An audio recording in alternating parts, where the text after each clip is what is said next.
Hello everyone, it is Joe here from Omnipoke, the channel that brings you guys everything Pokemon, and it's another month of the Cube League. So I am on the website Cube Koga, the best website out there for Cube, where we are looking at JL and Mike's Delta Mutant Cube, which is going to be May's Cube League cube that we're drafting from. So for those of you who aren't aware of Mutant Draft, it's where you can evolve via type rather than via your actual evolution. So for example, if we look at the colorless things, a Bunnelby can become a Porygon 2, can become a Slacking, and so on. So you are just going through the type lines, very similar to how Magic drafts, where you basically take the colors and make that the sort of archetypal things that people go between. The few things I always think about when cube drafting Mutant compared to regular evolution is that you have to be far more flexible. You're going to be taking types from, well, basics from all different types, keeping those lines open for you, because you never know when you get a good line topper or like a good sort of consistency card from any type. So you want to draft super open. Oftentimes when you draft Mutant, you end up having a mash of different types of energy colors as well in your deck. So looking for colorless, efficient attackers is always something to bear in mind in terms of their cost, not just being colorless types.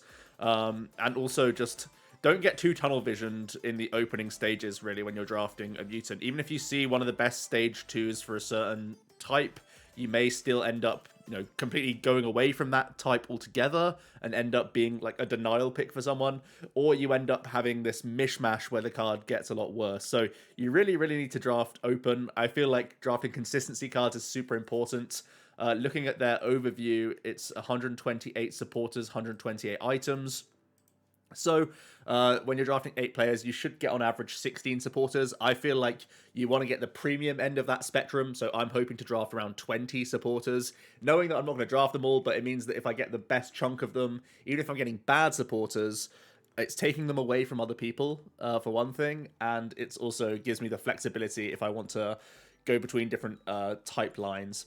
The way they've done it is they've gone for fairly, like, mid-power Pokemon, I want to say, where the hit points of Stage 2s are around, like, 100 to 130, and then there are EX Pokemon, which are taking up 2 prize cards when they get knocked out, that have, like, the 150, 160 hit points. So, real 2 prizes in the draft. And they do seem powerful enough to play for certain, because a lot of the time, damage output is around that 70 sort of number. There are some higher damage output Pokemon in the draft that can get to 100. I think 200 is the highest damage cap on a single card, and that's just like a 5 energy beat stick, throw away all your energies, take a big KO kind of deal.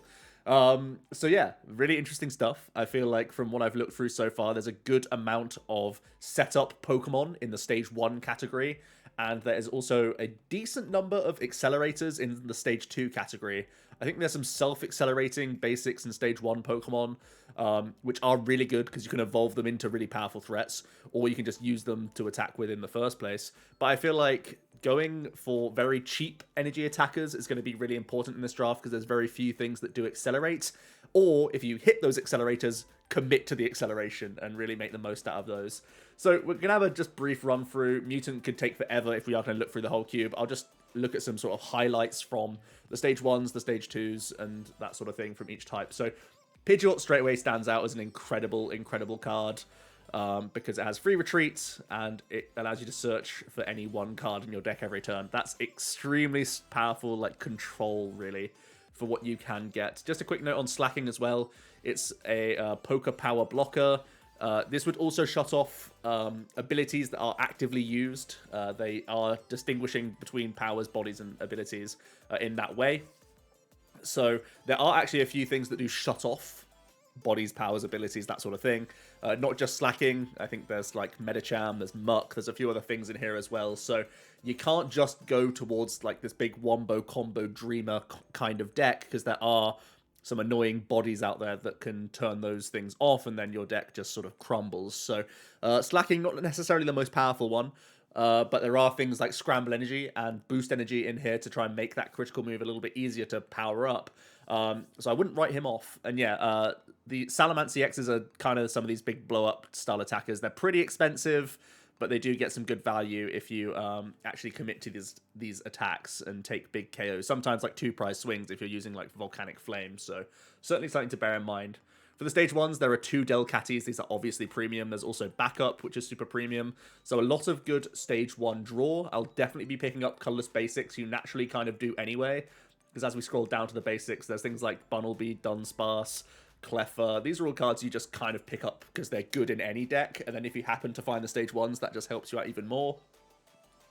There is a Lugia EX and Rayquaza EX for the big Dreamer builder plays. I do feel like Fire and Lightning do both have good line topper acceleration. So this is actually quite the premium card, I think. Spiral Blast is actually really worth building around. Elemental Blast is possible, especially with some Delta Pokemon in here like Castform. So these cards are actually valid. They're not just like meme cards. I think they're pretty powerful. Smeargle, always good. For dark stuff, Dark Dragonite, really, really powerful, being able to move around your darkness energies. I also feel like the Shifter EX is very strong, punishing the use of Poké Powers, which is quite heavily used in the draft, and it has some relatively easy sniping as well. Dark Dragonair searches out evolutions, which is really, really strong. Umbreon is gusting, which is always good. Both Absols in here, very good for damage manipulation.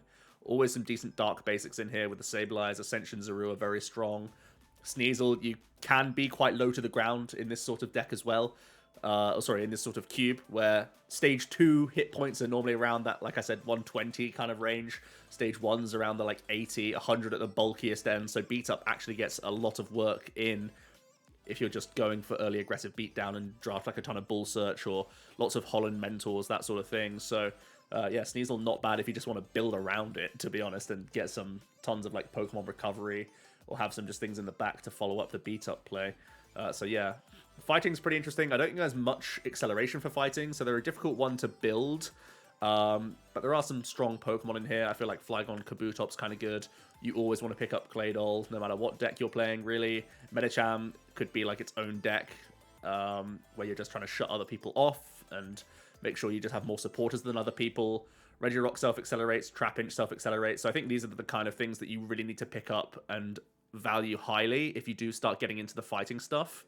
Because you need these guys to be building themselves up in the bench, then you evolve into some of the bigger things out here. So yeah, that's something to bear in mind. Fire looks nutty, to be honest. Like, I'm always a sucker for Fire, but the cards that Fire has is pretty crazy. Both Blazerkins seem super high priority. Obviously, you need the Flare Starter to actually get the acceleration in the first place, but Volcanic Ash being such an incredible like bench snipe for dealing with Pokemon is really insane.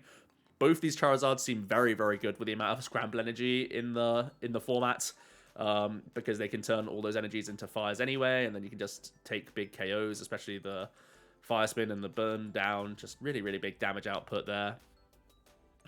Crush Burn is more acceleration. There's great stage 1 fire Pokemon as well. Magcargo, Ninetales for draw, Milotic for draw. So I think people are going to pick apart at Fire a little bit, take away some of these stage 1 lines. So you may end up having to like more highly prioritize random things like Flareon and Kingler, knowing they're not going to be that helpful for you, but because you need to get into your stage 2s and people are going to just naturally take away things like Milotic and Magcargo away from you. That's something to bear in mind. I feel like Latias and Ho-Oh EX are also pretty priority picks. Latias self-accelerates, does good damage output. Ho-Oh can move energies off of itself once it's KO'd, and it just, again, can have good damage, especially, yeah, just with the different acceleration that you have available in this draft. Seems very, very strong. Grass seems pretty okay as well. Venusaur, probably one of the highest priority stage 2s that I can think of, just looking at it on the outset. Yeah, looks pretty okay to me. Vileplume also super annoying. Muck, just like the Medicham, is good for locking things out. Not too many good stage 1s. Looks like the stage 1s are almost all springboards. Like, none of them actually do any damage. So, Grass seems really slow to me, realistically, looking at this. So, yeah, I think I'm probably staying away from Grass for the most part. I might pick up some, like, Call for Family, Coax-style Pokemon. Execute's just good in a ton of different decks, so people will pick apart the basics, but I feel like I'll see a lot of the Grass stage 2s wheeling, to be honest. So, yeah. I mean, Cradily is really scary to lock stuff out, actually. It stops people evolving, but I mean, I'm always going to be having some element of basic attackers in here. Lightning also seems really strong. They have, yeah, super connectivity. They have Delta Charge, so 2 accelerators for lightning, and this is also like lightning / metal acceleration. Jamming Ampharos seems like some of the best damage output, as well as having that poker body on top, so that's really insane. We've got Dark Electrode, which is really good, just to be its self-accelerator. You've got Holland's Electrode, obviously very good for a ton of decks. Magneton and Lantern both seem very, very strong. Manectric EX, very strong. The cool thing about Stage 1 EX is that you can like evolve out of being a 2-prizer, which I think is a really neat thing in Mutant. Some decent basics in here as well. Plusle, Min, and Pichu. Metal also seems really, really strong. Metagross, Nidoqueen, some good top-end Pokemon. You've got yourself Bronzong. Magneton's going to be picked up by basically everyone. A ton of Jirachis, so these are going to be picked at, of course. Skarmory, just a very, very good card in itself. Psychic has Flygon, which seems like one of the strongest cards in the entire draft. You got Acceleration from Guardy. You got Dusknoir and Gengar. You've got more Acceleration from Metagross. Banette is low to the ground and can do good damage output and spread things. So there's some really cheeky stuff going on with Psychic as well. There's Let Loose in here. No reason why that's in the draft, but there you go. Water, I feel like they've kind of like dumbed down Water a bit. I don't know, it feels like Grass feels like the weakest to me, but Water doesn't seem that insane either. Ludicolo is obviously pretty good. Swampert, some good acceleration. Ultra Pump, not bad on this Swampert EX either, but yeah, it feels like, for me, Psychic, Lightning, Fire is where I want to be, I think. And obviously colorless. Psychic, Lightning, Fire is where I want to be, I think. Yeah. And maybe Metal. Metal's actually, like, kind of good. The thing is, people always take your basics, because Jirachis are Jirachis, right? But yeah, Water, again, it seems like it's pretty slow. A lot of the middle evolutions are just here to evolve, you know. You got Abyssal Hand, you got Beacon, so there are some good synergies going on here, but nothing too intense, and not really any good basics either to springboard off of. A few other notes to bear in mind for the type-specific supporters. There's Blacksmith, which is obviously insane for fire. I think there's Nessa for water in here as well. There's a huge weighting towards the Holland engine, so something to bear in mind when we are drafting. Prioritize Holland's transceivers and stuff that little bit higher, because you certainly can build around it. There's the Nessa for the water stuff. There's only a few N effects in here. There's not a huge amount of like big burst healing. Looks like Seeker's one of the big ones. There is Aqua Patch. There's Dark Patch as well as Drill, which is kind of okay. It's not a huge amount of disruption, which I kind of like. Yeah, look, there's a ton of Holland transceivers, so making sure you prioritize these because they're super insane in this draft. There is even more metal acceleration. So yeah, fire, metal, lightning, psychic is where I want to be. Is that the stuff that I said? Yeah, I think so.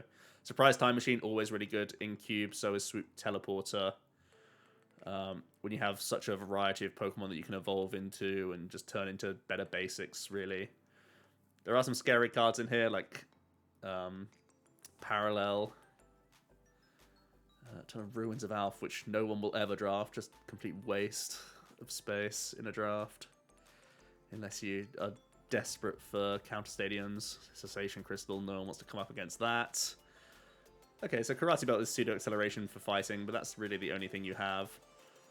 And then yeah, we have like a good amount of DCEs, a good amount of double rainbows. These are all pretty high priority, I want to say. Boost is kind of good, and there's also 3 scrambles, so going behind gives you a huge power spike back into the game. So that's kind of cool. I do like that going on. Splash is always really good for water. Strong is pretty good for fighting, especially if you're building just towards like lone Medicham kind of deck, which is going to be weird, right? You basically just try and pick up as many good basics as possible.